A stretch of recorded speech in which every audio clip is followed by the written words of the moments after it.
movies, TVs, blogs, and more. This is Blogger's Corner with Britt and Dr. Bones. Hi, I'm Britt from eclecticpop.com, and welcome to a new episode of Blogger's Corner on the Dr. Bones Show, and welcome the host with the most, Dr. Bones. How are you doing today, Dr. Bones? I'm very well. How about yourself? I'm doing well. So, we got a few shows to talk about, and Arrow and Flash, which I just managed to get to literally a few hours ago. So, I was really, I liked this time around. I liked Arrow this time around because there was actually some decent action. And, I mean, the whole scene, and this is just a pet peeve, and this is just because I was born and raised in Montreal, and I speak French, but the whole time it was driving me nuts when they're saying La Croix. It's La Croix, because the French way of saying it, right? So, right. And it just means the cross, right? But it's just driving me nuts. I was like, oh my god, you gotta stop saying it. So, obviously, it was that mercenary that they thought had killed Sarah. And it didn't end up being that, but the whole chase scene when they were going through the party and out on the rappelling ropes and down and through that was some really cool action. And it was about time, and it made the show a little bit more interesting, at least for me this time around, because they're starting to get back into the cool action. It was really interesting. But the one thing I hope they do elaborate on a little bit more is the whole thing in Hong Kong, because obviously they set him up because they want him to kill his best friend. So Merlin's son, which I'm blanking on his son's name right now. Tommy. What's his name? Tommy? Tommy, thank you. I don't know why I forgot that. Anyways, so yeah, and he's up to kill Tommy, and then he's fighting that. And then one of the last scenes we see is he's got Tommy tied up, and he's talking in his Arrow voice, and he kind of just disappears, and all of a sudden, the police come in, and it's like, they're Hong Kong police, everything's okay. And what kills me, and a bunch of people, I mean, everybody kind of notices and mentions this every once in a while, but it's always funny that even in these foreign countries, they still somehow know how to speak English perfectly. Right. Just because, obviously, if they'd be coming in, they'd be saying Hong Kong police, but in Chinese, not in English. So, it's always funny when that happens, and if you think about it, it's like, how do they know how to speak English? I know it's a TV show, but still, it's kind of one of those funny things. But the other thing is, I think this is going to lead up to it, is when the one guy they saved from being killed and got killed later in the hospital, when Laurel went to talk to him, and she's a little bit rough with him, and this is kind of showing me that maybe they're gearing up, and she will be the Canary. I definitely agree. And of course, also there was the return of Diggle, which was nice. So he's going to be in a little bit longer. Yeah, I was very happy to see that.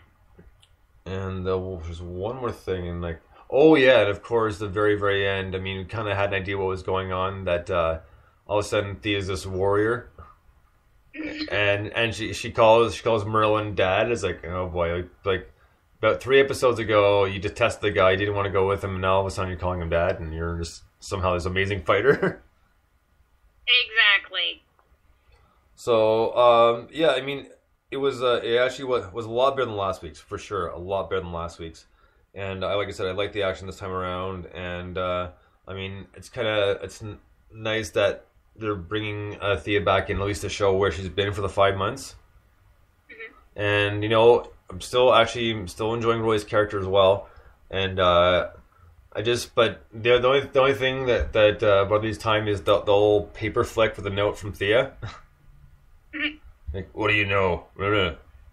Like, do you figure come out with this piece of paper? Like, and all this is the intense reading, Oh, I know, and two people intensely read this letter, and I stopped it to read it. But I remembered, didn't they actually read it, have Thea narrate her letter last season? But really wanted you to zero in on this letter, and what we yielded from it was really nothing that we didn't kind of already know, so that was a little weird.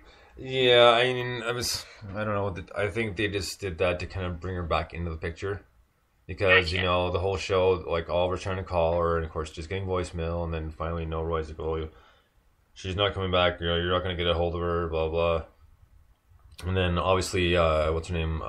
Felicity reads a note, too, and pretty much they put a stamp on the end of them ever getting together because that one scene, the whole thing shows like, oh, I want a lot more. That's the end right there. That's not going to happen anymore, I don't think. Yeah, I don't know. I mean, I think if it does, it'll happen sometime down the road because I don't think they're where they are. So I can see that. I have to say that as an episode, the whole thing with Sarah. Oh, all right. Just give us 2 seconds here, folks. We seem to have lost Britt. You got your back, Britt? Here she goes. Like she's going to be on the show again, and then she got killed.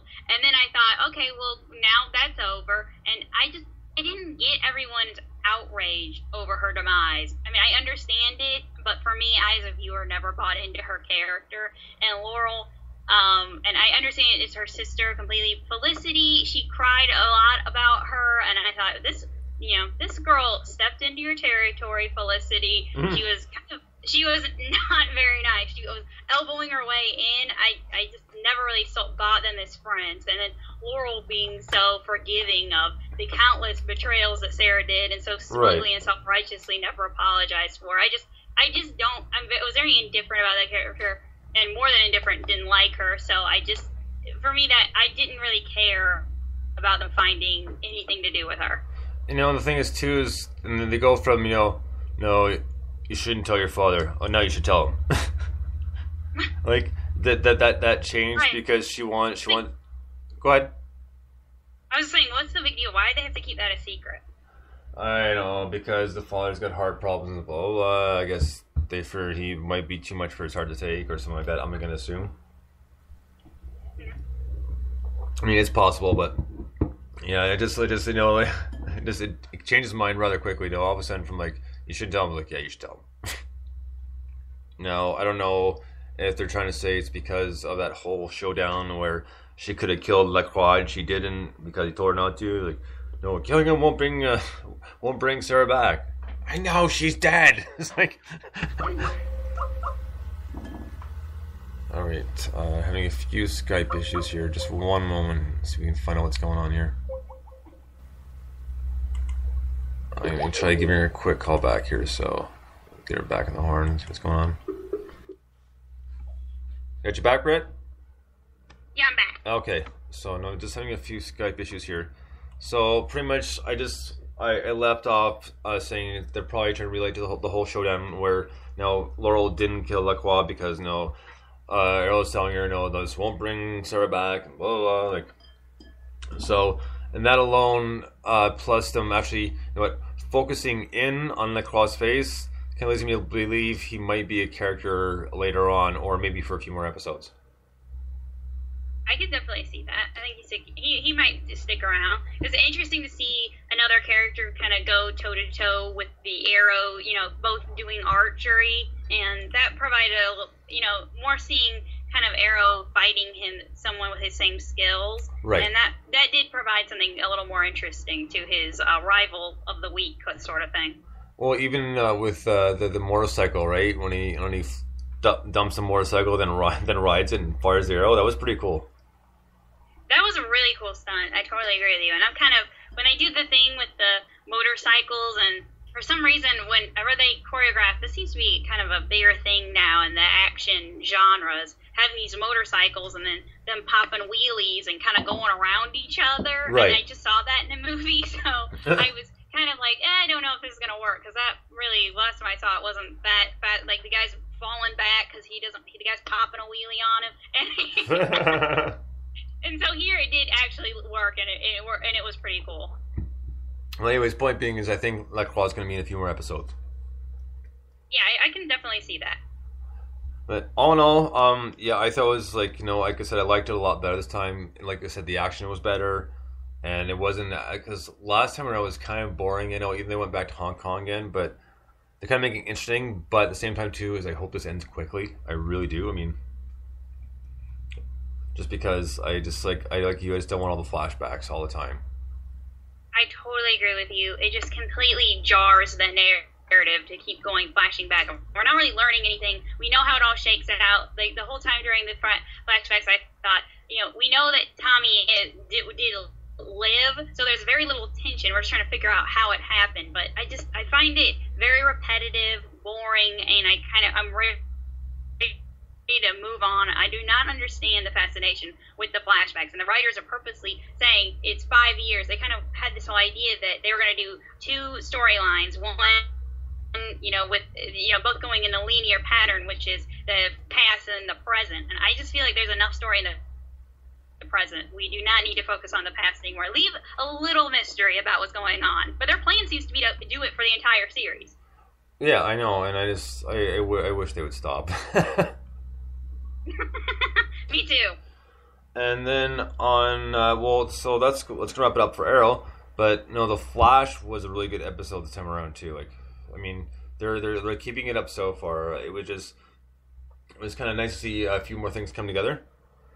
Meaning, like, they found this new guy who could clone himself, and the tie-in and finding out at the end that the Doctor really isn't paralyzed; he can walk.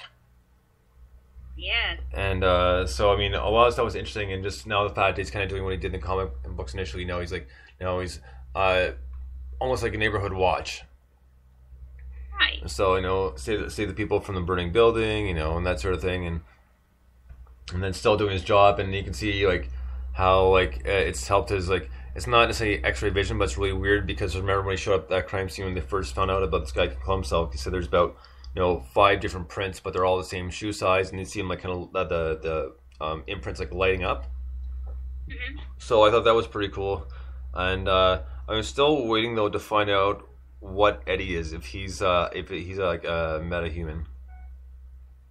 I'm interested to see that too. It's very there's always seems to be something kind of more to that guy. So I'm kind of curious to see as things go along. Right now, he seems like a really nice guy, but that's kind of code for, especially when the guy's with the hero's girl that he wants, it's kind of a code for this guy he might not be all that he's cracked up to be. Right.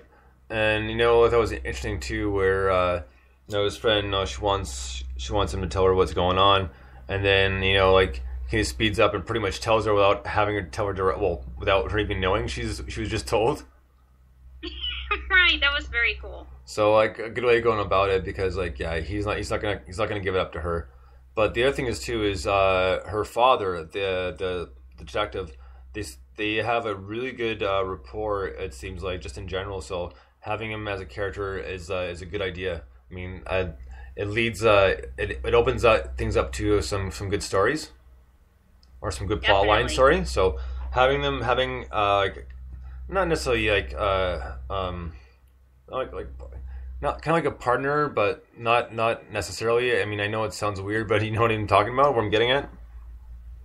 Yeah, like they're a team. They have a really strong father-son relationship, kind of, and he's been his stand. He's been helping while his dad's away, taking care of him. I thought this was very sweet, and I really love the character development. And I think the two of them have a really great. The guy playing Joe, just fantastic.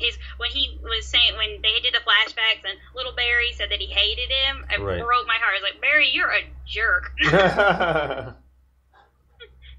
Well, he was also, a 10-year-old kid at the time, something like that? Yeah, that's true. So I forgave him, but I just felt bad for anyone making Joe feel that bad. He's just such a nice guy, and I love the whole thing where he's being really protective of Barry, and I just really love the dynamic between those guys. And then there at the end, when they kind of came together, and Joe, he seemed to indicate last episode that he believed Barry, but now he's going to do something about it. And the two of them together, working on it, I think something's going to happen. Yeah, I don't doubt that at all. So, this is a series that's starting to get good. I mean, I know it's only 2 episodes in, but it's got really good potential and it's doing really well so good so far. So I'm hoping it keeps up.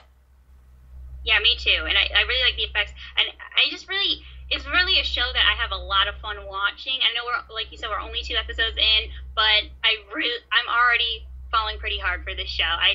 really am excited about it, and I was excited to see the episode this week. And I can't say that about a lot of shows. I enjoyed seeing them, but I was really actively excited to